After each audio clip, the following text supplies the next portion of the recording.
अस्सलाम वालेकुम प्यारे बच्चों, कैसे हैं आप सब। उम्मीद है खैरियत से होंगे। जी, ईद उल अज़हा करीब है, तो आज हम ईद उल अज़हा के बारे में पढ़ते हैं कि ईद उल अज़हा कब मनाई जाती है। ये कौन सा महीना है? ये ज़िलहज का महीना है। और ईद उल अज़हा को बड़ी ईद भी कहते हैं और बकरा ईद भी कहते हैं। ईद उल अज़हा 10 ज़िलहज को मनाई जाती है। अल्लाह ताला के प्यारे नबी हज़रत इब्राहीम अलैहिस्सलाम ने अल्लाह ताला के हुक्म की तामील में जो कुर्बानी की थी, इस कुर्बानी की याद में ये ईद मनाई जाती है। मुसलमान ईद उल अज़हा के मौके पर अल्लाह ताला को खुश करने के लिए हज़रत इब्राहीम अलैहिस्सलाम की सुन्नत की पैरवी में जानवर कुर्बान करते हैं। कुर्बानी के गोश्त के 3 हिस्से किए जाते हैं।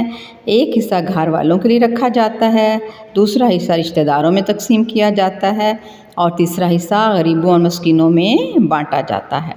हमें चाहिए कि इन इस्लामी त्योहारों को जोश व खरोश से मनाएं और अपनी खुशियों में गरीबों को भी याद रखें। ईद